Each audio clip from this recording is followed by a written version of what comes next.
আসসালামু আলাইকুম ওয়া রাহমাতুল্লাহি ওয়া বারাকাতুহু। আজকে আমাদের আলোচ্য সাবজেক্ট হলো mind case taking. Mind case taking এর আজকের আহ, বিষয়বস্তু হলো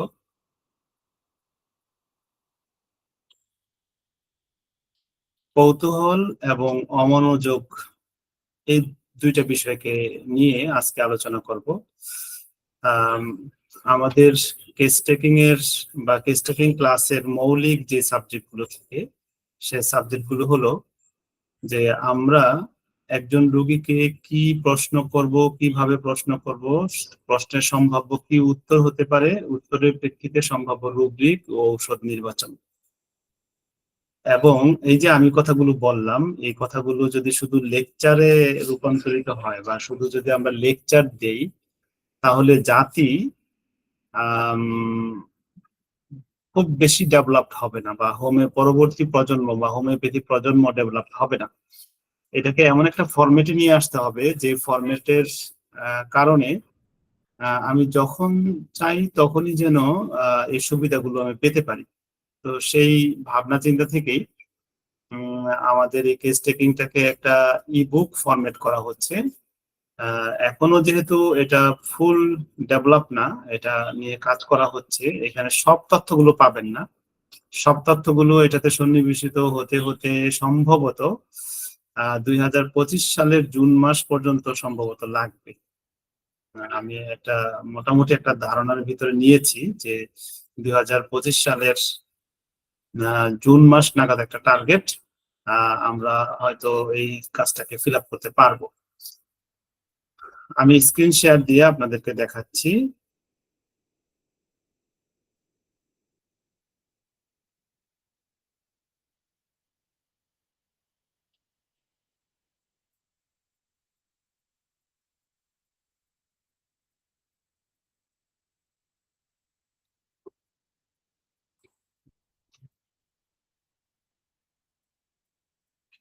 প্রথমেই আপনারা আমাদের ওয়েবসাইটে যাবেন hdhomeo.com।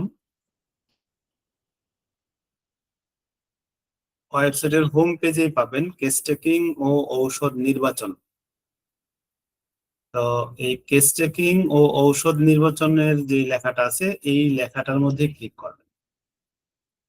ক্লিক করলে একটা ই বুক চলে আসবে আপনার চোখের সামনে।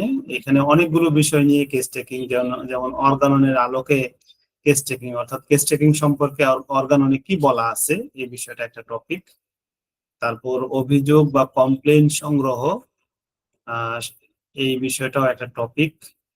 তারপর মডালিটি, সাধারণ case taking, investigative case taking. Investigative case taking বলতে আমরা কি বুঝি?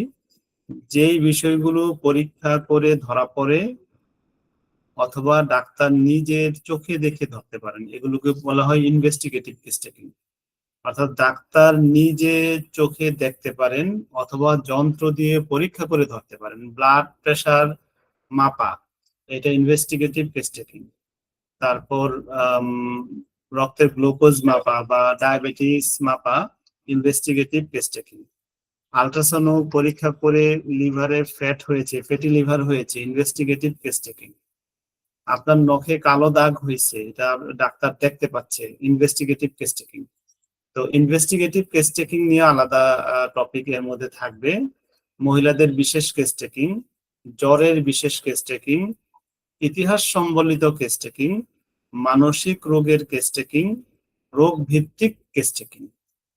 এই প্রত্যেকটা বিষয়কে সমৃদ্ধ করা হবে। এখন যদি আপনারা ঢোকেন, সবগুলো বিষয় হয়তো সমৃদ্ধ কিছু পাচ্ছেন না, কারণ এটা ম্যাকিং করা হচ্ছে। তো আমরা আজকের টপিকসটা কোথায় পাবো? আজকের সাবজেক্টটা যেহেতু মানসিক সাবজেক্ট, এই জন্য মানসিক রোগের কেস টেকিং এটাতে ক্লিক করবো। এটাতে ক্লিক করে আজকের সাবজেক্ট হলো কৌতূহল ও অবহেলা। এইখানে এটার যে যোগ চিহ্নটা আছে, এই যোগ চিহ্নের উপরে ক্লিক করব। ক্লিক করে আমরা এই টপিক গুলো পেয়ে যাব, এখানে রুব্রিক গুলো পেয়ে যাব।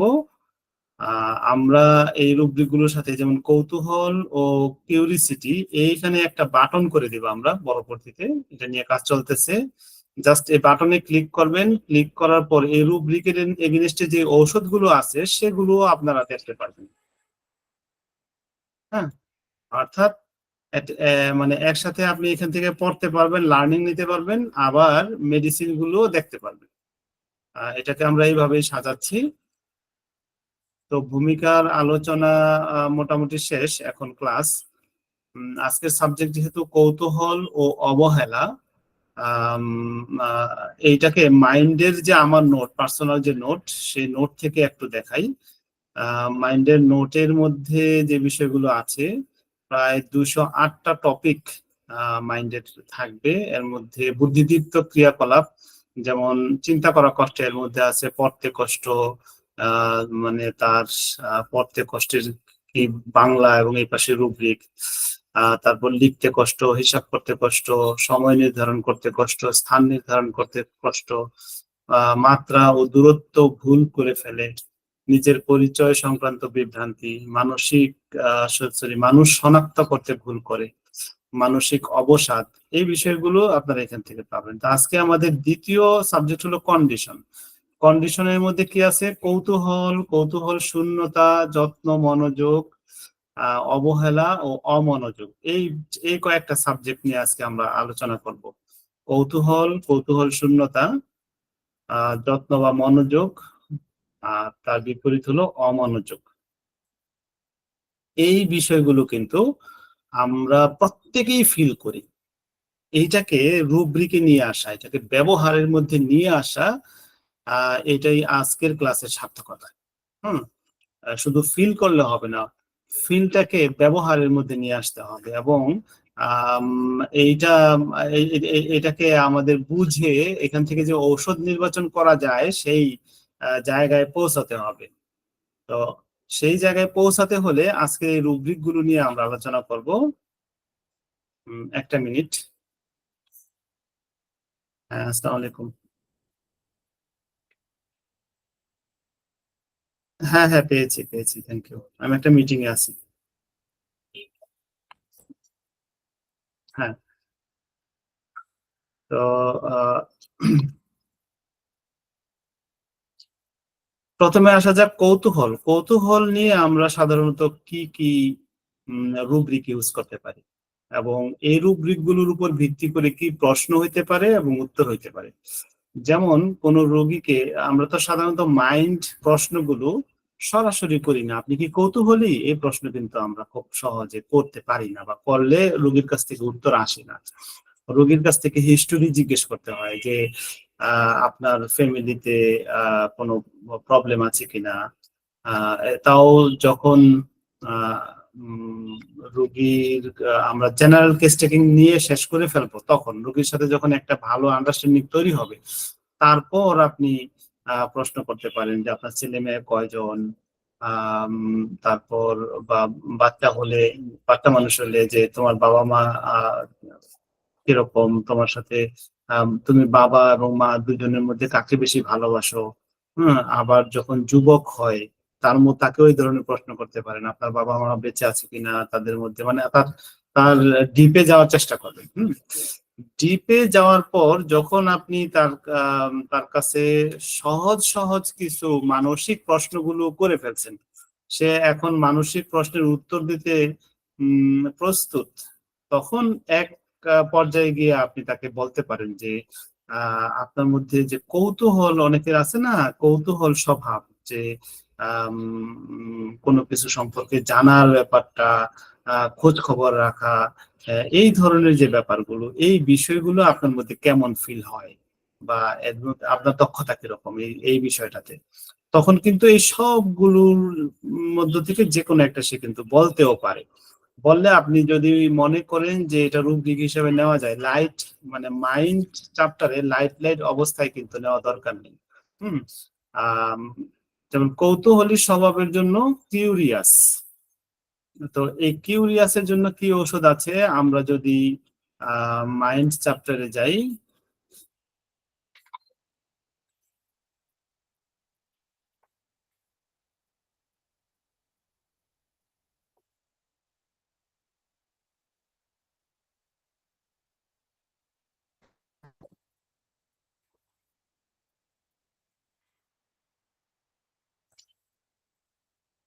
কিউরিয়াসের বা এটাকে কমপ্লিট রেপার্টরিতে ইনকুইজিটিভ হিসেবে দেওয়া হয়েছে। এই রুব্রিক গুলো আছে, ঔষধগুলো আছে। আপনারা রুব্রিক এবং ঔষধ দেখতে পাচ্ছেন। তো এইভাবে কিন্তু আপনারা বের করতে পারবেন। পরচর্চা করার স্বভাব, গসিপিং। গসিপিং কিরকম? ধরুন দুইজন ডাক্তার একসাথে যদি বসে, তাহলে ওই ডাক্তার আলম হোসেনি কি করে, হ্যাঁ, আবার ডাক্তার নাসির উদ্দিন কি করে, ডাক্তার মানে অন্যের দোষ ত্রুটি নিয়ে তাদের আলোচনা করার ব্যাপারটা যদি যার মধ্যে থাকে, হুম এটাকে বলা হয় গসিপিং, অর্থাৎ পরচর্চা। এই পরচর্চা করার যে একটা ব্যাপার, এই ব্যাপারটা যদি তার মধ্যে খুব ব্যাপক ভাবে থাকে, হুম তাহলে আমরা গসিপিং রুব্রিকটাকে নিতে পারি। অবিবেচকের মতো ধারণা করে, অবিবেচকের মতো ধারণা করে কিরকম? কোন একটা মানুষ সম্পর্কে শুধু শুধু ধারণা করে কথা বলে যে এ লোকটা মনে হয় খারাপ, এই লোকটা এমন করতেছে, এই অল্প সময়ে সে এত টাকা কোত্থেকে পাইলো, নিশ্চয়ই কোন একটা খারাপ কিছু করছে। হুম আম, তারপর মানে আহ একটা মানুষকে ধারণা করে কথা বলা। এবং একেবারে দুঃখের বিষয় হলো, পবিত্র কোরআন শরীফে এই গসিপিং এর ব্যাপারে জাহান্নামের শাস্তির ব্যাপারটা বলা আছে, যে যারা পরচর্চা করে তারা জাহান্নামে যাবে। তারপরে অবিবেচকের মতো অন্যকে ধারণা করে কথা বললে তারা জাহান্নামে যাবে। কিন্তু ফেসবুকে এসে আমাদের মুসলিম সমাজের অনেকেই, বেশিরভাগ মানে অনেক, বেশিরভাগ না মানে অনেকেই আছে যারা অতি ধর্মের লেভেল দিয়ে এই গসিপিংটাও করতেছে, ইনডিসক্রিশন যেটাকে বলা হয়, অবিবেচকের মতো ধারণা করা, এইটাকেও কিন্তু করতেছে। তো এগুলো এই মাইন্ডেড মানুষগুলোকে কিন্তু আপনি একটু মনোযোগ দিয়ে যদি তার সাথে সিমটম নেন, এই সিমটম গুলো কিন্তু পেয়ে যাবেন, বা এই রুব্রিক গুলো পেয়ে যাবেন। এখন এই রুব্রিক গুলো আপনাকে কি করতে হবে? আম, অর্থাৎ আমরা যেভাবে সাজিয়ে দিচ্ছি কিভাবে? যেমন চিন্তা করা কষ্টকর, এই চিন্তা করা কষ্টকর অধীনে কি কি আছে? পড়ালেখা কষ্ট, লিখতে কষ্ট, হিসাব করতে কষ্ট, সময় নির্ধারণ করতে কষ্ট, স্থান নির্ধারণ করতে কষ্ট, মাত্রা দূরত্ব নির্ধারণ করতে কষ্ট, এই বিষয়গুলো ধরেন আমরা একত্রে সাজায় দিলাম। তাহলে আপনি বিষয়গুলো যদি স্টাডি করেন, কোথায় পাবেন, কিভাবে পাবেন, একটু স্টাডি করলে, কয়েকবার পড়লে ধারণা হয়ে গেল এই জিনিসটা এখানে আছে। তো জাস্ট আপনি ঢুকবেন এবং এখান থেকে খুঁজে বের করে নিয়ে আসতে পারবেন। তারপর কন্ডিশন, যেমন আজকে আমরা শিখতেছি কৌতূহল স্বভাব, তারপরে পরচর্চা করার স্বভাব, অবিবেচকের মতো ধারণা করার স্বভাব, গোপন বিষয় প্রকাশ করা, অর্থাৎ এটা নিজের বেলায় নিজে আজকে রাতের যে গোপনীয় যে বিষয়টা, সেই বিষয়টা প্রকাশ করে দিচ্ছে। অথবা তার ওয়াইফের যে আজকে পিরিয়ড হয়েছে, এই বিষয়টা সবার কাছে বলতেছে যে আমার তো ওয়াইফের পিরিয়ড হয়ে গেছে। হ্যাঁ, এটা কিন্তু সে না বললেও পারতো, একেবারে ঘরের একেবারে সিক্রেট কথাগুলো সে মানুষের কাছে বলে ফেলে।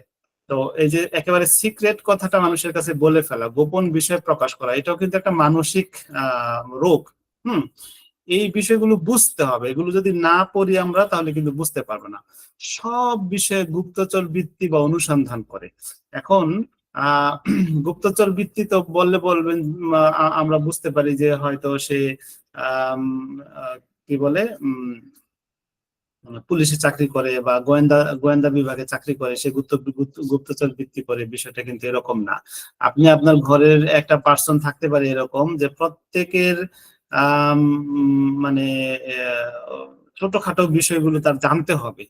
ঘরের মধ্যে আপনি একটা ছোট মানে পকেটে করে আপনারা স্বামী স্ত্রী দুইজন, আপনার একটা ছোট বোন আছে ধরেন, ছোট বোন তার রুমে থাকে, আপনারা স্বামী স্ত্রী দুইজন, আপনি পকেটে করে একটা কিছু আনছেন, একটা মানে যেটা আপনার ছোট বোনকে দেখাইতে উচিত না।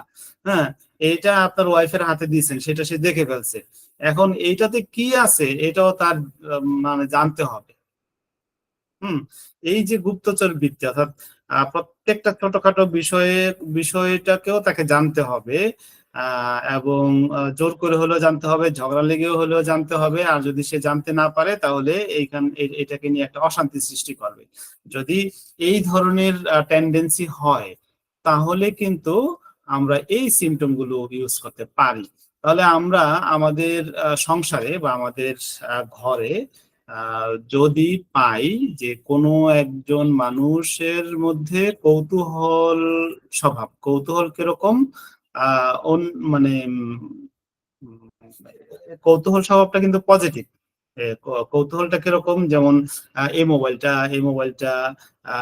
যেমন এটা এটা যেমন রিয়েলমির একটা মোবাইল, হ্যাঁ, তো আমি হয়তো রিয়েলমি শব্দটাই জানি, কিন্তু যার মধ্যে কৌতূহলী স্বভাব আছে, এই রিয়েলমি এই মোবাইলটা কত সালে কোন তারিখে এটা প্রোডাক্ট উৎপন্ন হয়েছে, তারপরে রিয়েলমির মালিককে, এই সেই আগ্রম মাগ্রম যা আছে তাকে সবকিছুই জানতে হবে। এই যে সবকিছু জানার যে ব্যাপারটা, অর্থাৎ অল ওভারঅল বিষয়গুলো জানা, এইটা কৌতূহলী স্বভাব এবং এটা পজিটিভ। কিন্তু নেগেটিভ হলো গুপ্তচর বৃত্তি করা, হ্যাঁ, স্পাইং এভরিথিং, স্পাইং, এটাও কিন্তু কৌতূহল, হ্যাঁ, অর্থাৎ কিউরিয়াস, এটাও কৌতূহল কিন্তু এটা পজিটিভ। আর স্পাইং এভরিথিং হলো সব ব্যাপারে গোয়েন্দাগিরি করতে হবে তাকে। হুম, গোয়েন্দাগিরি বলতে একটা মানুষ যেটা জানায় স্বেচ্ছায় জানাচ্ছে না, ওই বিষয়টা তার লুকায় লুকায় জানতে হবে, গোয়েন্দাগিরি করতে হবে, এইটা কিন্তু নেগেটিভ। হুম, তো দুইটাই কৌতূহল। আচ্ছা, এই ধরনের মানুষ কিন্তু আমাদের সংসারে বা আমাদের ঘরে থাকতে পারে।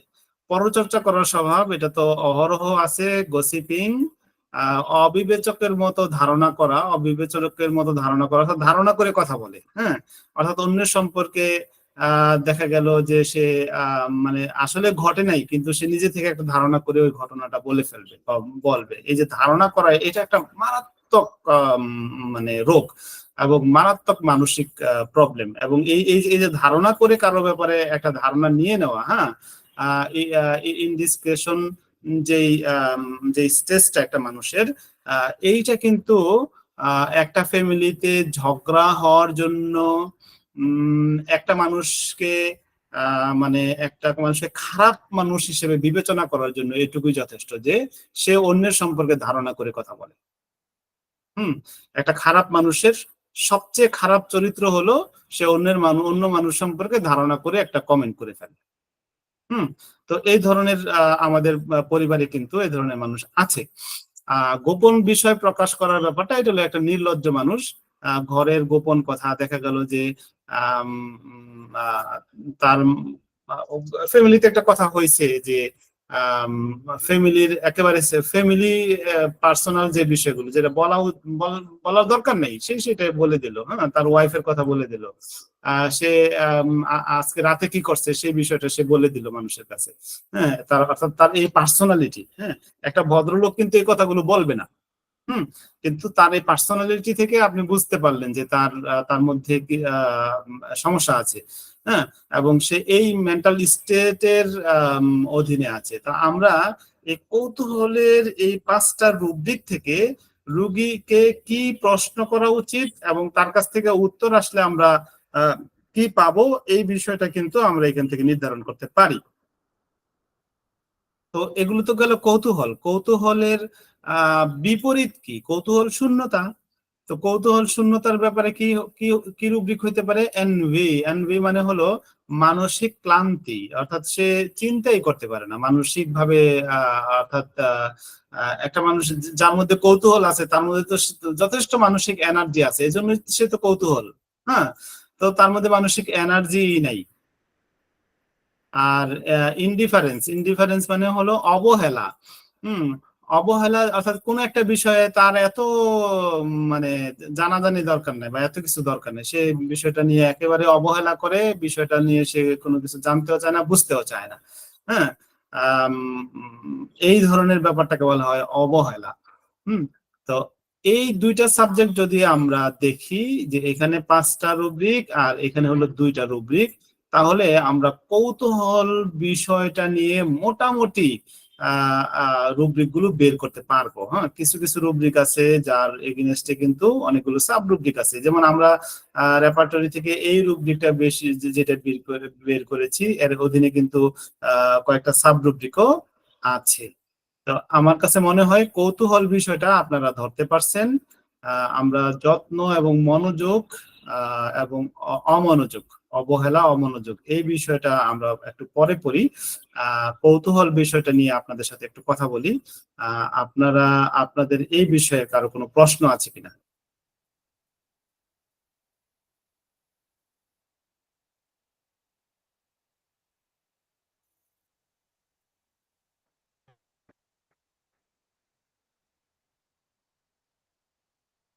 আচ্ছা, মনে হয় প্রশ্ন নাই। বিষয়টা বুঝতে পারছেন কিনা?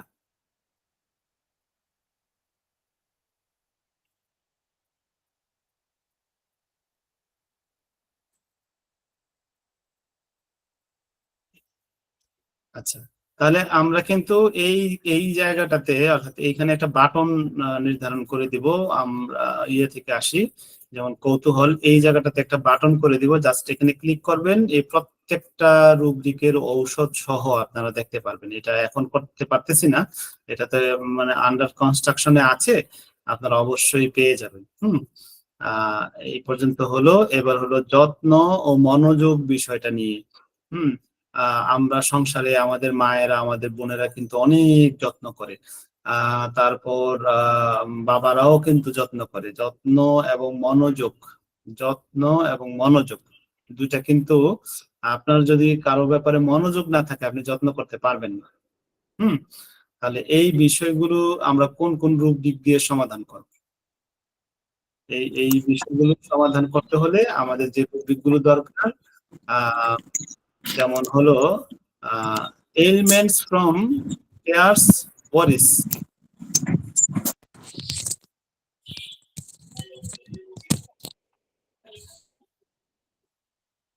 তো এলিমেন্টস ফ্রম কেয়ারস ওয়ারিস মানে হলো যে কারো সেবা শুশ্রূষা বা যত্ন করে আহ করার যে একটা উৎকণ্ঠা। ধরেন একটা মানে ঘরে একজন মানুষ অসুস্থ হয়েছে, তো অসুস্থ হয়েছে, তাকে যথেষ্ট সেবা করতেছে এবং এই সেবার ভিতরে তো উৎকণ্ঠাও আছে। হুম এই কেয়ারস ওয়ারিস বা সেবা প্লাস উৎকণ্ঠা, এই দুইটা করতে করতে সে নিজেই অসুস্থ হয়ে পড়ছে। হুম যদি বিষয়টা এমন হয় তাহলে তাদের জন্য এই রুব্রিকটা আমরা ইউজ করতে পারবো। এবং এখানে ওষুধ আছে 24টা। এবং এই এই আমরা কিন্তু পরবর্তীতে ইনশাল্লাহ পরবর্তী ভার্সনে এখানে একটা বাটন হয়ে যাবে, জাস্ট এখানে ক্লিক করবেন। ক্লিক করে প্রত্যেকটা সাবজেক্টের ওষুধগুলো, সাব রুব্রিক গুলো সহ আপনারা দেখতে পারবেন ইনশাল্লাহ। আচ্ছা, যত্ন ও রাগারাগি দুটি বিষয় পর্যায়ক্রমে করে, অর্থাৎ এটা হলো anger elements with cares. Hmm anger মানে রাগ, অর্থাৎ কোনো একটা মানুষ হলো যেমন আম, ধরেন কোন একটা মানুষ কারোর প্রতি খুব রাগ দেখায়। তো রাগ দেখানো হলো 1 সপ্তাহ বা 2-3 দিন রাগ দেখাইছে, তারপরে তার মনের মধ্যে একটু দয়া হলো। সে যাকে যাকে যার প্রতি রাগ দেখাইছে তারে খুব যত্ন করে, তার তার খুব মানে আদর করে। অর্থাৎ তাকে বোঝার চেষ্টা করে। তো 2-3 দিন আদর যত্ন করার পরে তার আবার ভুল পাল্টায় গেছে। এখন সে আবার তার রাগারাগি করে, একটু একটু থেকে একটু কিছু হলে এইভাবে করছে কেন, ওইভাবে করছে কেন, এইভাবে হলো কেন, অর্থাৎ রাগারাগি।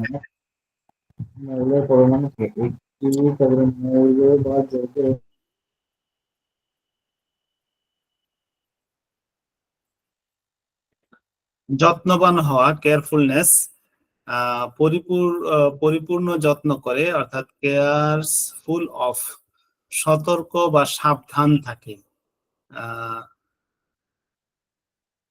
কয়টাস, দুই বা তার বেশি নিরীক্ষা করে। Checking twice or more must check. আচ্ছা, এই বিষয়টা কিন্তু, বিষয়টা এমন হইতে পারে কোন একজন মানুষ ধরেন এই যেমন আমার চেম্বারটাই আমি রাতে আপনাদের পড়ানোর পরে রাতে বন্ধ করে যাব। তো যদি বিষয়টা এমন হয় যে রাতে তালা বন্ধ করার সময় তালা দিয়েছি, দেওয়ার পরে আবার মোচড়টা ঘুরে চিন্তা করলাম যে আবার একটু চেক করে দেখি। হুম তো চেক করেও দেখলাম, একবার চেক করে দেখাটা তো স্বাভাবিক। আমি দাঁড়িয়ে থাকা অবস্থায় একটু তালাটা দিয়ে তালাটা টান দিয়ে দেখলাম, চেক করলাম, হয়ে গেল, এটুকু স্বাভাবিক। কিন্তু একটু ঘুরে এসে আরে তালাটা আমি ঠিক মতো দিছি কিনা আবার একটু দেখলাম, এই যে 2বার দেখলাম বা 3বার দেখলাম, তার থেকে বেশি চেকিং করা, কোনো একটা সাবজেক্ট বারবার চেকিং করা ঠিক আছে কিনা, 2বার বা তার থেকে বেশি চেকিং করা, এইটাকে, এইটা একটা মানসিক প্রবলেম। এইটার জন্য 12টা মেডিসিন রয়েছে। Checking twice or more must check. এবং এই রুব্রিক গুলো কিন্তু সিনথেসিস থেকে নেওয়া হয়েছে। আপনারা, আপনাদের যাদের মোবাইল অ্যাপস আছে সিনথেসিসের, আপনারা অনায়াসে এই রুব্রিক গুলো কিন্তু আহ, খুঁজে বের করতে পারবেন। হুম, মোবাইল অ্যাপস থেকেই খুঁজে বের করতে পারবেন। আপনারা মাইন্ড অধ্যায়ে যান, মাইন্ড অধ্যায়ে গিয়ে চেকিং লেখেন, চেকিং লিখে আহ, লেখলেই পেয়ে যাবেন checking twice or more must check. এই ধরনের মানুষ কিন্তু আমাদের সমাজে অনেক আছে। এবং এটা কিন্তু আম, এবং দেখা গেল আপনি একটা লেখা লেখছেন, লেখা লিখে একবার চেক, মানে লেখাটা পুরোটা পড়লেন 1 পৃষ্ঠা, এই 1 পৃষ্ঠা একবার চেক করছেন, আবারও কিন্তু চেক করতে পারেন, এটা কিন্তু স্বাভাবিক। একবার চেক করে দেখলাম, আবার চেক করলাম, এইটুকু কিন্তু স্বাভাবিক। কিন্তু একটা তালা লাগাইছেন, এটা বারবার চেক করলেন, তারপর মানে যেটা স্বাভাবিকের থেকে অতিরিক্ত সেটাকে কিন্তু আপনি নিবেন, কিছু কিছু স্বাভাবিক বিষয় আছে সেটা কিন্তু আপনি নিবেন না। হ্যাঁ, একাগ্রতা বা সক্রিয়, কনসেন্ট্রেশন অ্যাক্টিভ। কনসেন্ট্রেশন অ্যাক্টিভ মানে কি, ধরুন আমরা কিন্তু যত্ন আর মনোযোগ, মনোযোগের তত্ত্বাবধানে, মনোযোগের ব্যাপারে আছে যে কনসেন্ট্রেশন অ্যাক্টিভ। কনসেন্ট্রেশন অ্যাক্টিভ মানে আম, কোনো বিষয়ে আহ, মনোযোগ দেওয়া বা একাগ্র চিন্তা করা। যেমন আম, আমি এই যে সাবজেক্টটা বানাচ্ছি আপনাদের জন্য, হ্যাঁ, তো এটা যদি আমার একাগ্রতা সক্রিয় না থাকে তাহলে কিন্তু এরকম একটা নতুন সাবজেক্ট, অর্থাৎ নতুন করে সাজিয়ে গুছিয়ে দেওয়ার যে ব্যাপারটা, এটা আমি কখনো করতে পারতাম না একাগ্রতা যদি সক্রিয় না থাকতো।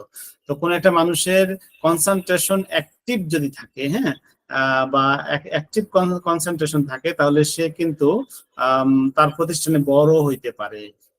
যিনি একজন ভালো অঙ্ক করতে পারেন, তিনি কিন্তু, তার কিন্তু কনসেন্ট্রেশন অ্যাক্টিভ। আম, তারপর যিনি বিজ্ঞানী, কোনো কিছু আবিষ্কার করতে পারেন বা কোনো কিছু সুন্দর করে আম, গুছিয়ে কাজ করতে পারেন, তার কিন্তু কনসেন্ট্রেশন অ্যাক্টিভ।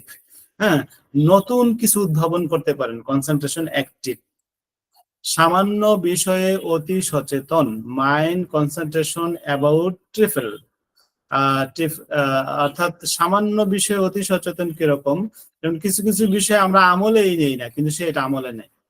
এমন কিছু পেশেন্ট আসবে, আপনি আমি পাবো, যে সামান্য সামান্য বিষয়ে অতি সচেতন, অতি আহ, অর্থাৎ ওষুধ খাওয়ার নিয়মটা সে আপনার কাছ থেকে 3বার শুনে নিবে, তারপরেও আবার বাসায় যাওয়ার পরে ফোন দিবে যে আহ ফোন দিয়ে তখন বলবো যে আমি ওই সময় তো ওষুধ খাওয়ার নিয়মটা জানছিলাম, কিন্তু আমি, আপনি তো বলছিলেন 10টা ঝাঁকি দিবেন, তাই না? তো 10টা ঝাঁকি জায়গায় যদি কোনো কারণে 11টা হয়ে যায়, তখন কি করব?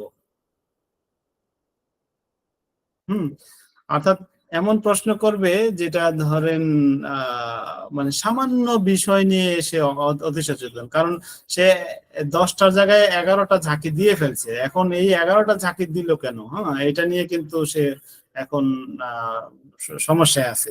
ডাক্তারকে ফোন দিয়ে দিবে যে 11টা ঝাঁকি দিয়ে দিছে, এখন আমি কি করব, কোনো সমস্যা হবে কিনা।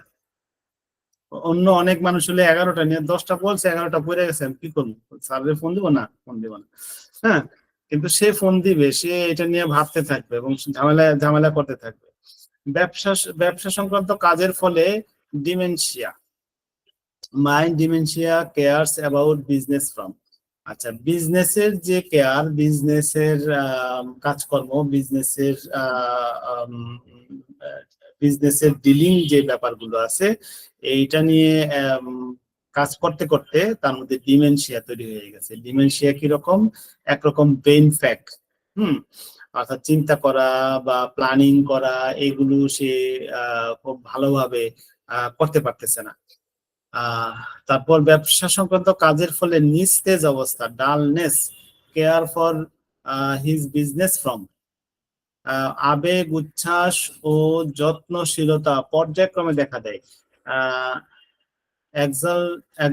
এক্সালারেশন এলিমেন্টস উইথ কেয়ারস, খুঁতখুঁতে স্বভাব, ফাস্টাডিয়াস স্বভাব, কি যেন ভুলে গেছে সর্বদা এমনটি মনে হয়। Mind forgotten something feels constantly as if it he had forgotten. অর্থাৎ এই ব্যাপারটা কিন্তু আমরা কিছু মানসিক রোগীর ক্ষেত্রে বা আমাদের ঘরে সংসারে কিন্তু দু একজনকে এরকমটা পেতে পারি, যে তার মধ্যে খালি সবসময় ফিলিং হচ্ছে কি জানি ভুলে গেলাম, কি জানি ভুলে গেলাম। বিশেষ করে ধরুন বাজারে আসলাম আমি 5টা জিনিস কেনার জন্য, মনে মনে ভাবছি 5টা জিনিস কিনবো, 4টা কেনার পর এখন বাজারে শুধু শুধুই ভাবতেছি আরে কি জানি কিনা বাকি আছে, কি জানি কিনা বাকি আছে। হ্যাঁ, আহ 4টা কিনা কিন্তু চলে আসতেছি, তারপরে মনের মধ্যে একটা খুঁতখুঁতে ভাব, যে কি জানি নেই নেই নেই নেই লাগতেছে, চলে আসতেছি মনে করছি যে সব কিনা হয়ে গেছে, তারপরে একটা খুঁতখুঁতে ভাব। হ্যাঁ, বাসায় যাওয়ার পরে যখন ওয়াইফ বলল যে এইটা কই, আমি তো ওইটা ভুলেই গেছি, এই জন্যই তো আমার মনটা কেমন কেমন জানি লাগছে, যে কি জানি মনে হয় ভুলে গেছি। এই যে একটা ভাব, এই ভাবটা যদি বিনা কারণে তার মধ্যে হতে থাকে তাহলে এই রুব্রিকটা ইউজ হবে এবং আমরা একটা ভালো জায়গায় পৌঁছাতে পারবো রোগীকে মানসিক ট্রিটমেন্টের ক্ষেত্রে। সতর্ক থাকার অভিব্যক্তি দেখায়, যে সে খুব সতর্ক এরকম সে অভিব্যক্তি দেখাবে। সে এই কোণার দিকে তাকাবে, ওই কোণার দিকে তাকাবে, তার মানে এইরকম একটা অভিব্যক্তি দেখাবে। আসলে কিন্তু সে ভিতরে ভিতরে বাস্তবিক অর্থে সে সতর্ক না, কিন্তু অভিব্যক্তি দেখায় যে হ্যাঁ খুব সতর্ক। Mind irritability alternating with cares.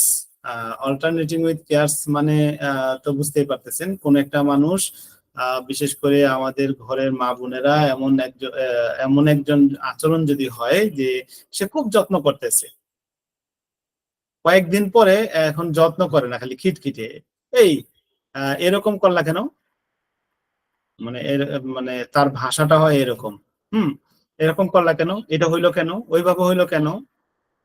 তো এই যে খিটখিটে ভাবটা যখন চলে যায় তখন তার মধ্যে খুব যত্ন করার ওই লোকটাকে, মানে সে যত্ন করতে গিয়ে মানে যখন তার মধ্যে কেয়ারনেস আসে তখন আর ওই প্রশ্নগুলো আগে যেইভাবে যে বিহেভটা করতো সেই বিহেভটা এখন আর করে না, সেই প্রশ্নগুলো আর এখন করে না, তাকে খুব যত্ন করে, তাকে ঠিক মতো খাইছে কিনা, অর্থাৎ যতটুকু যত্ন করা দরকার তার প্রপার যত্ন করে।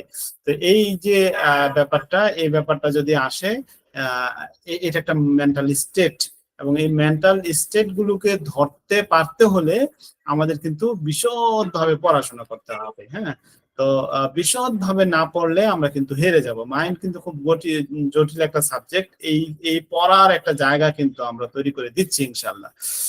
যত্নশীলতার কারণে মনের বিনম্রতা, এটা হলো প্রোস্ট্রেশন অফ মাইন্ড কেয়ারস ফ্রম। এটা এটা এটা এই স্টেজটা বুঝতে হলে এমন এইভাবে নিতে হবে যে কোন একটা মানুষ একটা ভিক্ষুককে 10 টাকা দান করলো। হ্যাঁ, দান করার কারণে তার মনের মধ্যে একটা ফিলিং তৈরি হলো, যে খুব ভালো লাগার একটা ফিলিং। হুম, মনটা খুব নরম হয়ে গেল তার মধ্যে। আহ এই যে একটা মনটা নরম হয়ে যাওয়া, এটাকেই বলা হয় প্রোস্ট্রেশন। কারো ব্যাপারে ধরেন কারো সামনে গিয়ে, যেমন আপনি আপনার ওস্তাদের কাছে গিয়ে একেবারে নরম হয়ে যান। হ্যাঁ, অর্থাৎ সে যাই বলে আপনি হ্যাঁ জি স্যার বলেন, এবং তার সাথে তর্ক করেন না। এই যে ব্যাপারটা, এইটাকে বলা হয় প্রোস্ট্রেশন। প্রোস্ট্রেশন মানে হলো আনতি বা এক নতি স্বীকার করা। হুম, অর্থাৎ কেয়ারের কারণে কোনো কাউকে যত্ন করা বা কারো সেবা করার ফলে তার মনের মধ্যে একটা আনতি ভাব, একটা বিনম্র একটা শ্রদ্ধা ভাব তার নিজের মধ্যে তৈরি হয়। এই স্টেপটা যদি আপনি ধরতে পারেন, আমরা বারবার এগুলো না করলে এই স্টেপ গুলো কিন্তু ধরতে পারবো না। হ্যাঁ, যদি ধরতে পারেন, এখানে 3টা মেডিসিন আছে, খুব সহজেই কিন্তু আমরা এগুলোকে ইউজ করতে পারি। আচ্ছা, আহ কোয়ারজমস এলিমেন্টস উইথ কেয়ারস। কোয়ারজমস হলো ঝগড়া করা, এলিমেন্টস উইথ কেয়ার। ওই যে এই বিষয়টা আগের মতোই, যেমন আগে যেগুলো পড়লাম যে ইরিটেবিলিটি এলিমেন্টস উইথ কেয়ার, হ্যাঁ, খিটখিটে হয়ে যায়, আর কিছুদিন খিটখিটে আর কিছুদিন হলো কেয়ারস, যত্ন করে। এই জায়গাটা এই লোকটা কি করে, ঝগড়া করে আর যত্ন করে। হ্যাঁ, যে যখন যত্ন করে তখন কিন্তু ঝগড়া করে না। একই ব্যক্তি, যেমন ধরেন ঘরে তার শাশুড়ি অসুস্থ, হ্যাঁ, তো শাশুড়ির সাথে এক সপ্তাহের মতো খুব ভালো ব্যবহার করে, খুব ভালো যত্ন করে, তারপরে তারপরে এক সপ্তাহ কিন্তু ওই শাশুড়ির সাথে ঝগড়া করে, যত্ন টত্ন করে না। তো এক সপ্তাহ ঝগড়া মগড়া শেষ, ঝগড়ার পিরিয়ড শেষ, তারপরে আবার খুব যত্ন করে। হ্যাঁ, এই যে অল্টারনেট স্টেটটা যদি আপনি ধরতে পারেন, হ্যাঁ, ঔষধ দিয়ে মানে ওই ওই মাকে বা ওই ওই যে ওই যে ওই ছেলের বউকে বা ওই মেয়েকে যদি আপনি ওষুধটা দিতে পারেন, তাহলে কিন্তু ওই ছেলের বউ কি আপনার কাছে এই এই কথার জন্য চিকিৎসা নিতে আসবে না, এই কথার জন্য আসবে না, হয়তো তার ওভারিয়ান সিস্ট হয়েছে, অথবা তার মাথা ব্যথা হয়েছে, অথবা তার পেটে সমস্যা হয়েছে, ওই সমস্যার জন্য সে রুগী হয়ে আপনার কাছে আসছে। কিন্তু আপনি যে কোনো ভাবে তার কাছ থেকে এই সিমটমটাকে যদি যদি আদায় করতে পারেন, আপনি তার ওভারিয়ান সিস্ট মানে গোল্লায় যাক, হ্যাঁ, আপনার কাছে গুরুত্বপূর্ণ হলো তার এই সিমটম। এই সিমটমটা ধরে ওষুধ দিবেন, ওভারিয়ান সিস্ট ভালো হবে, মাথা ব্যথা থাকলে মাথা ব্যথা ভালো হবে, যদি তার মধ্যে ক্যান্সার থাকে ক্যান্সারও একটা জায়গায় থেমে যাবে, অনেক দিন সে ভালো থাকবে। স্যার, আমাদের বরিশালে আবার একটা কথা আছে। হ্যাঁ, বলেন। কন্যার মায় কান্দে কাটে 1000 টাকা গাইডে বান্ধে। মানে শাশুড়ির প্রতি ঝগড়াও করে, যত্নশীল আছে স্যার। আপনি যেটা বলছেন যে এক সপ্তাহ ঝগড়া করে, এক সপ্তাহ সে যত্ন করে।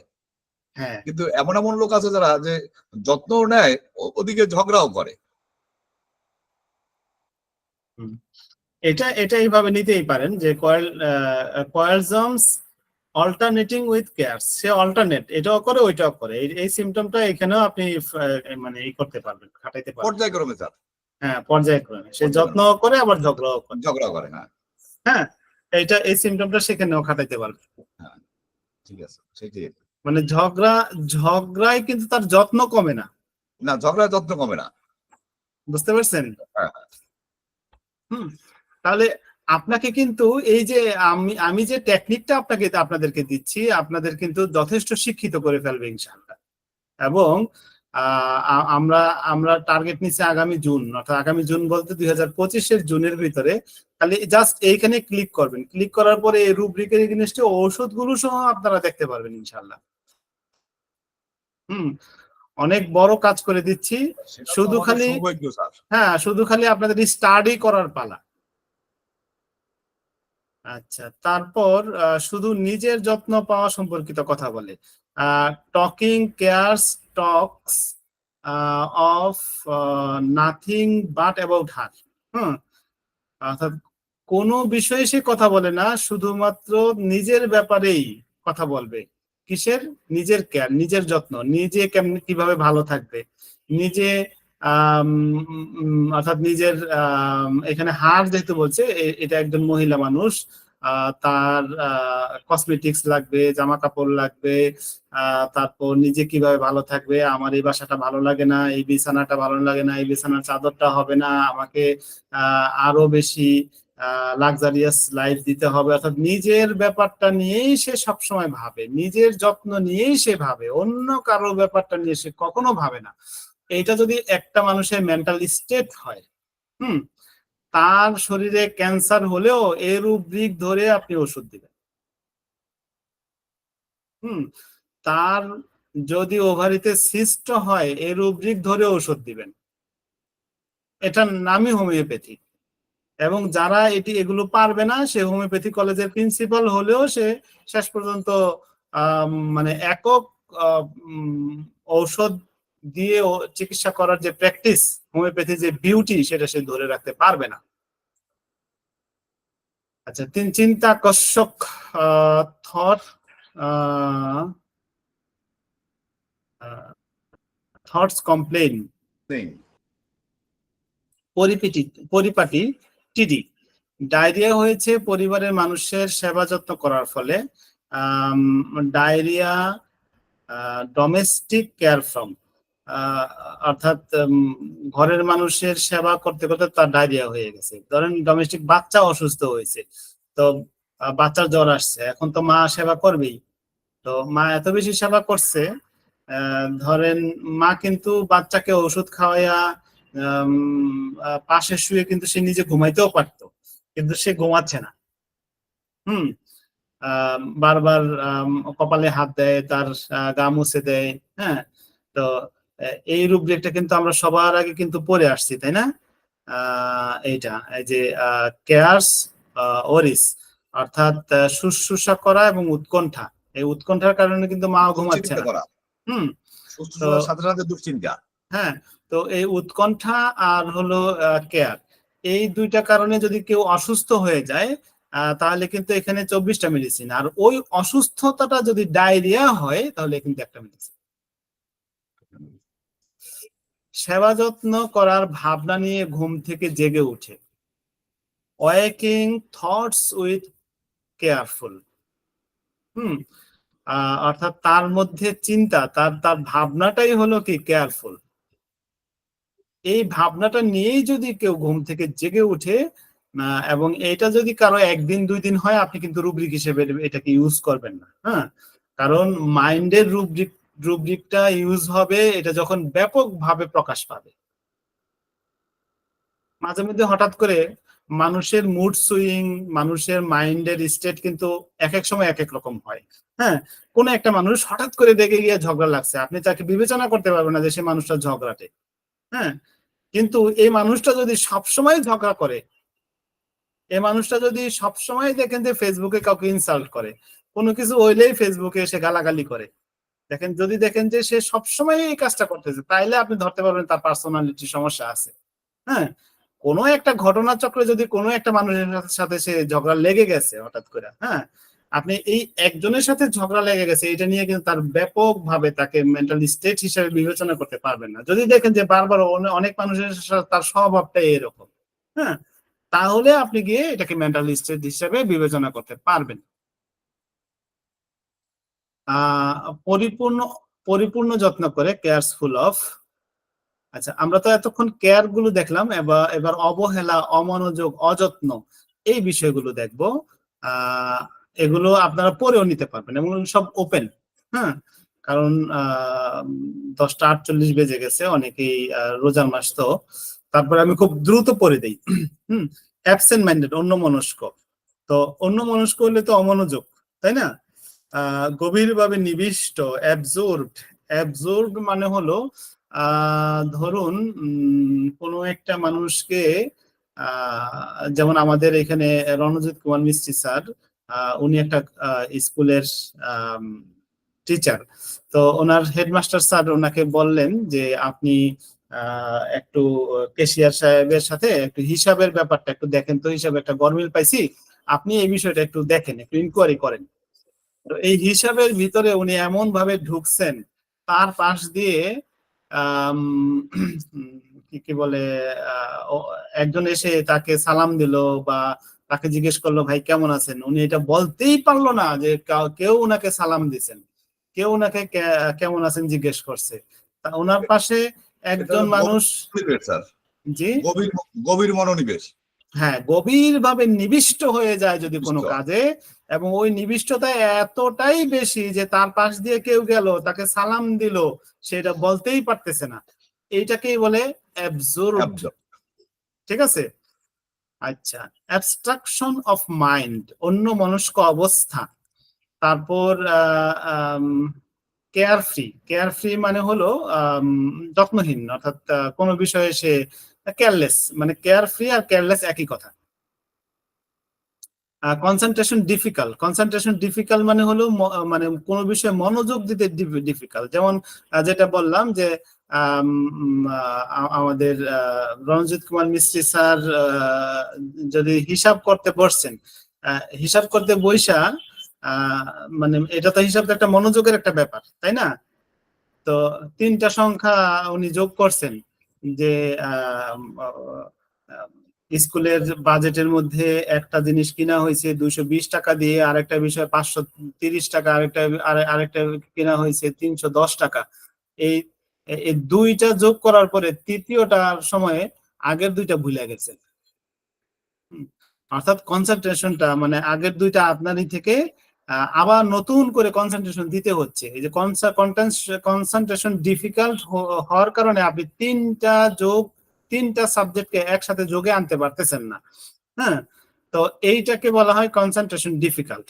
অন্য মনস্ক অবস্থা, মনে হয় যেন স্বপ্নে আছে। Confusion of mind, dream as if in a. কোন একটা মানুষের মনের মধ্যে যদি কনফিউশন তৈরি হয়, হ্যাঁ, অর্থাৎ মনে হচ্ছে যেন সে স্বপ্নে আছে। স্বপ্নে কি হয়? স্বপ্নে হয় যে সে যেমন আমি ঘুমাচ্ছি আমার ঘরে, কিন্তু স্বপ্নে রণজিৎ কুমার মিস্ত্রির সাথে আমি উঠান বৈঠক করতেছি। তাহলে এটা কি হলো? আমি বাস্তবে ঘরে, কিন্তু স্বপ্নে আমি ওনার দেউলবাড়ি দোবরাতে আছি। তাহলে কি হলো? কনফিউশন। আমি এখন কি ঘরেই আছি না দেউলবাড়িতে আছি? এটা কনফিউশন অফ মাইন্ড হয়ে গেল। হ্যাঁ, যেন স্বপ্নের মধ্যে আছি, এই মনে হচ্ছে আমি ঘরে আছি, আবার দেউলবাড়িতে আছি। তো এইটা যদি এমন তার মধ্যে ফিলিং হয় আমি যেন ঘুমের মধ্যে আছি, সরি স্বপ্নের মধ্যে আছি, তাহলে 33টা মেডিসিন আছে। এগুলো আমরা যত বেশি বেশি করে পড়বো, তত বেশি বেশি করে কিন্তু আমরা রোগীর জন্য সঠিক ওষুধ নির্বাচন করতে পারবো। আমাদের পড়ার স্টাইলকে চেঞ্জ করে দিতে হবে। আমরা যেমন আগে শুধু ম্যাথমেটিকা পড়ছি, ম্যাথমেটিকা পড়বো, অবশ্যই ম্যাথমেটিকা পড়বো। হ্যাঁ, তো শুধু ম্যাথমেটিকা পড়ে আপনারা কিন্তু সিমটম কালেকশনের এই বিউটিতে কখনো যাইতে পারবেন না, কখনো না। হ্যাঁ, ম্যাথমেটিকার জায়গায় ম্যাথমেটিকা অনেক বড় একটা সাবজেক্ট, কিন্তু এই বিউটিটা, সিমটম কালেকশনের বিউটিটা অর্জন করতে হলে আপনাকে এটা শিখতেই হবে। এইভাবে পড়তেই হবে। তো কোন একটা মানুষ অমনোযোগ আছে বলে, অবহেলা তার মধ্যে আছে বলেই কিন্তু সে ডার্টি, মানে অপরিচ্ছন্ন, সে নোংরা থাকে, তার জামা কাপড় ঠিকভাবে ধোয় না, তার শরীরে নোংরা লেগে থাকে। হ্যাঁ, কোন একটা মানুষ যদি ডার্টি থাকে, আমরা বলতে পারি তার নিজের প্রতি তার মধ্যে অবহেলা আছে, অমনোযোগ আছে। যেন স্বপ্নে আছে, dream as if in a, নিজের অবস্থা, নিস্তেজ অবস্থা, ডালনেস, ধ্যান বা গভীরভাবে নিবিষ্ট হতে চায়, ফেন্সিস, অ্যাবজর্বড ইন, অর্থাৎ হ্যাঁ, অর্থাৎ ধ্যান করে বা গভীরভাবে কোনো বিশেষ ফেন্সিস মানে হলো সে চায়, তার মধ্যে সে সেটা অর্জন করতে চায়, অর্থাৎ সে ধ্যান করে কোনো বিষয়ে গভীরভাবে ভাবতে সে চায়, এই একটা স্টেট। এই জিনিসটা কিন্তু কাদের মধ্যে থাকতে পারে? এই বিষয়টা থাকতে পারে যারা দেখবেন যে মাজারে পড়ে আছে, যেমন সে ডার্টি, অপরিচ্ছন্ন, প্লাস এই দুইটা সিমটম কিন্তু তার মধ্যে আপনি নিতে পারেন। মাজারে পড়ে আছে, সে গভীরভাবে অ্যাবজর্ব হয়ে থাকতে চায়, ফ্যান্সিস হয়ে থাকতে চায়। হ্যাঁ, সে গাঞ্জা খেয়ে হলেও সে অ্যাবজর্ব হয়ে থাকতে চায়, ফ্যান্সিস। হ্যাঁ, তো এটা মাজারে হইতে পারে, মন্দিরেও হইতে পারে, যদি কিছু কিছু আছে মন্দিরে সবসময় থাকে। অর্থাৎ এই ধরনের মানুষ কিন্তু মাজার এবং মন্দিরের মধ্যে থাকে, যারা গভীরভাবে নিবিষ্ট হয়ে থাকতে চায়। আমরা এই বিষয়টার কিন্তু আরেকটা আপডেট ভার্সন আমরা এখানে পড়তে পারি, সেটা হলো ধ্যান বা অন্তর্দর্শন, মেডিটেশন। মেডিটেশন যারা করে বা ধ্যান যারা করে, তাদের জন্য কিন্তু রুব্রিক গুলো আমার সাজানো আছে। আমরা কিন্তু এগুলো আপনারা সবই পাবেন, এমন কিছু না যেটা এখানে আমার কাছে রেখে দিব, সবই আপনারা পাবেন ইনশাআল্লাহ। আচ্ছা, ভুলু মনা, ফরগেটফুল, নির্বোধ, হেডলেস, ঘরোয়া কাজ করতে অনীহা, হাউসকিপিং অ্যাভারশন টু, ঘরের কাজ করতে অক্ষম মহিলা, housekeeping unable to do housekeeping women, এইটা যদি পান, এই রুব্রিকটা কিন্তু আপনারা ইউজ করতে পারেন। অর্থাৎ সে ঘরের কোনো কাজই করবে না, এবং করতে পারেও না। একটা হলো করবে না, এই যে হাউসকিপিং অ্যাভারশন টু, এটা হলো সে করবে না, করতে পারে কিন্তু সে করবে না। আর এটা হলো করবে না প্লাস করার যোগ্যতাও নাই। আচ্ছা, উদ্বেগজনক, ইমপেশাস, অপরিণামদর্শী বা অদূরদর্শী, ইমপ্রভিডেন্ট, বেপরোয়া কাজ করার প্রতি প্রবল আগ্রহ, impulse, morbid, riskless things, impelled to do. অর্থাৎ সে এমন কাজ করে যে এটার যে কি ফলাফল হইতে পারে, মানে এইগুলো না ভাই বেপরোয়া কাজ করতে থাকে, এবং এই বেপরোয়া কাজের প্রতি তার প্রচন্ড আগ্রহ। ওই যে দেখবেন যে আরবের শায়েখরা গাড়ি নিয়ে দৌড়াচ্ছে, গাড়ি হঠাৎ করে ঘুরায়, হ্যাঁ, সে এই গাড়ি ঘুরা পইরা সে মরবে কিনা তার মধ্যে কোনো ওই রকম কোনো চিন্তা ভাবনা নাই। হ্যাঁ, অর্থাৎ যার মধ্যে বেপরোয়া কাজ করার ব্যাপারে প্রচন্ড আগ্রহ থাকে, এই রুব্রিকটা কিন্তু তার মেন্টাল স্টেটকে আমরা ধরতে পারবো, এবং এগুলোকে আমাদের বারবার করে পড়তে হবে। আমরা 200 মেডিসিন পড়তে পারি, আমরা মাইন্ডের জন্য 200টা টপিক পড়তে পারবো না। মাইন্ডের কিন্তু টপিক সংখ্যা কয়টা? 208টা টপিক। হ্যাঁ, 208টা টপিক আমরা পড়তে পারবো কিন্তু। যেমন চিন্তা শক্তি, অতীত নিয়ে চিন্তা করা, ভবিষ্যৎ নিয়ে চিন্তা করা, আমাদের নাই কোনটা? সব আছে। হ্যাঁ, তারপরে সৃজনশীল চিন্তা করা, কল্পনা করা, ভাব বিনিময়, তারপর সামাজিক সম্পর্ক, যেমন সাধারণ সামাজিক সম্পর্ক, অধিকার সূচক সামাজিক সম্পর্ক, হ্যাঁ, মমতা, ভালোবাসা, সংবেদনশীলতা, সব আছে। সব আপনাদেরকে ইনশাল্লাহ নোট করে রাখছি, এগুলোকে আবার বাংলা করতে হবে, করে এগুলো ইনশাল্লাহ দিয়ে দিব। আবেগপ্রবণ, উদাসীনতা, পারিবারিক বিষয়ে উদাসীনতা, হঠকারিতা, বাচাল বা নির্বোধ, অনধিকার চর্চাশীল, ব্যবসায় অবহেলা করে, নিজের সন্তানকে অবহেলা করে, সকল বিষয়ে অবহেলা করে, ঘরোয়া বিষয়ে অবহেলা করে, ভাবে নত। মানসিকভাবে নত মানে হলো কোনো মানুষ যদি এমন হয়, তারা আপনি যা কোন তাই শুনে। প্রস্ট্রেশন অফ মাইন্ড, হ্যাঁ, মানসিক ভাবে নত, অর্থাৎ তাকে আপনি সবই বুঝাইতে পারেন, সবের মধ্যে সে জি হুজুর করে। দ্রুত ও সহজেই অভিনয় করতে পারে, মাইন্ড কুইক টু অ্যাক্ট। হ্যাঁ, খুব দ্রুত, অর্থাৎ সে ভুল পাল্টায় ফেলতে পারে, অর্থাৎ অভিনয় করে ফেলতে পারে। চোখের পানির সাথে সাথে নিয়ে এসে আপনাকে এমন একটা আবেগ ঘন পরিবেশ সৃষ্টি, সে দোষ করছে কিন্তু আপনি তার দোষ ধরতেই পারবেন না, কারণ সে চোখের পানি আইনা কাইন্দা দিছে। সহজেই অভিনয় করতে পারে। পরিণতি বিবেচনা না করে কাজ করা, র্যাশ। গোপনীয়তা প্রকাশ করে, রিভেলিং সিক্রেট। অনুভূতি প্রবণ হতে চায়, কিছু সময়ের জন্য চেতনা হারিয়েছে, অনুভূতি এখানে এমন কথাটা থাকতো, কিছু সময়ের জন্য সে চেতনা হারিয়েছে, অর্থাৎ মনে হয় যেন আমি 5 মিনিট কি ঘটছে আমার মনে নেই, বিষয়টা হয়েছে এরকম। অচৈতন্য হলো স্টাফিফ্যাকশন, ভাবনা চিন্তার বিষয় পরিবর্তন হতে থাকে। এখানে হলো থটস ওয়ান্ডারিং মানে হলো, যেমন এখন আমরা মাইন্ড রুব্রিক এবং মাইন্ড টেকনিক নিয়ে আমরা ভাবতেছি। হ্যাঁ, কিছুক্ষণের মধ্যে আমার কিন্তু ব্রেন এই হোমিওপ্যাথিক কেস টেকিং এর মধ্যেই নাই, অন্য জায়গায় চলে গেছে। অর্থাৎ আমাদের যদি চিন্তা, চেতনা, ধারণা যদি বারবার ওয়ান্ডারিং করতে থাকে, ভ্রমণ করতে থাকে একটা সাবজেক্ট থেকে আরেকটা সাবজেক্টের ভিতরে যদি আমরা থাকতে না পারি, তা এটার জন্য কিন্তু রুব্রিক আছে, এবং এটা কিন্তু একটা কমন সিমটম। অজ্ঞান হওয়া, কিছুই লক্ষ্য করে না, অপরিপাটি, অভিব্যক্তি, অনুপস্থিত, এক্সপ্রেশন অ্যাবসেন্ট। অভিব্যক্তি কিরকম? আমাদের রণজিৎ কুমার স্যার, উনি টিচার হিসাবে অনেক স্টুডেন্ট কিন্তু এমন হয় যে সে সে পড়তেছে, তার আপনি পড়াচ্ছেন, হ্যাঁ, পড়ালে তো সে মাথা ঝাঁকাবে, এই করবে, তার মধ্যে অভিব্যক্তিটা পাচ্ছেন না, সে পড়া বুঝতেছে কি বুঝতেছে না।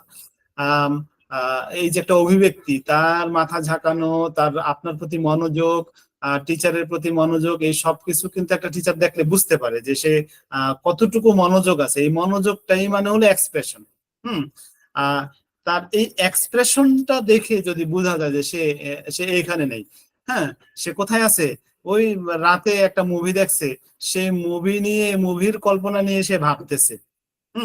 এদিকে স্যারে টিচারে ক্লাস করাচ্ছে, সে কিন্তু টিচারের সাথে তার এক্সপ্রেশন নাই, এক্সপ্রেশন আছে, সে ওই কিছুক্ষণ পরে ক্লাসের পরে তার বান্ধবীকে নিয়ে বেড়াতে যাবে, সেই বান্ধবীর চিন্তায় সে ওইখানে ডুবে আছে, হ্যাঁ, ওইটা নিয়ে সে মনে মনে হাসে। এক্সপ্রেশন অ্যাবসেন্ট, এটা হলো expression absent. Expression confused, expression vacant. Vacant মানে হলো অভিব্যক্তি শূন্য, অর্থাৎ অনেক পেশেন্টের কথা বলবে যে আমি যদি তাকে ডাকি সে আমার দিকে তাকায় না, সে নিজের মতো খেলে। এইটা এরকম হবে নাকি, অভিব্যক্তি অনুপস্থিত, ফেস এক্সপ্রেশন অ্যাবসেন্ট, মানে ওই যে কথাটা আছে, face is the index of mind. একটা মানুষের মুখ দেখলেই বলা যায় যে ও কোথায় আছে, কোন অবস্থায় আছে। এখানে এক্সপ্রেশন অ্যাবসেন্ট আপনার ক্লাসের স্টুডেন্টরাই হইতে পারে, হ্যাঁ হ্যাঁ, এই ক্লাসের স্টুডেন্টরাই, যে ওর মানসিক অবস্থা কোথায় আছে, ও পড়াশোনার ভিতরে আছে। এক্সপ্রেশন ভ্যাকেন্ট হলো এইটা রোগ, হ্যাঁ, মূলত এইটা রোগ। অর্থাৎ অনেক চিলড্রেন আপনি পাবেন যার বাবা মারা বলবে যে সে নিজের মতো করে খেলাধুলা করতেছে, তাকে যদি আমি ডাকি বাবা শোনো, সে কিন্তু আমার দিকে তাকায় না। বুঝতে পারছেন? এইটা হলো এক্সপ্রেশন ভ্যাকেন্ট, শূন্য। তো ঠিক আছে, আজকে এই পর্যন্তই। ইনশাল্লাহ আবার ঈদের পরে ক্লাস হবে। আপনারা যারা আমাদের ডিএইচএমএস কোর্সের অনলাইন টিউশনে আছেন, আজকে থেকে ক্লাস বন্ধ হয়ে গেল ঈদের জন্য। আগামী 21 তারিখ থেকে আবার রেগুলার ক্লাস হবে ইনশাআল্লাহ। 20 তারিখ পর্যন্ত বন্ধ। সবাই ঈদের জন্য ভালো, আপনাদের ঈদের ছুটিটা ভালো কাটুক, সবাই ভালো থাকবেন, সুস্থ থাকবেন, এই আশাবাদ শেষ করছি। আসসালামু আলাইকুম ওয়া রাহমাতুল্লাহি ওয়া বারাকাতুহু। আমাদের জন্য দোয়া করবেন স্যার। অবশ্যই দোয়া করি।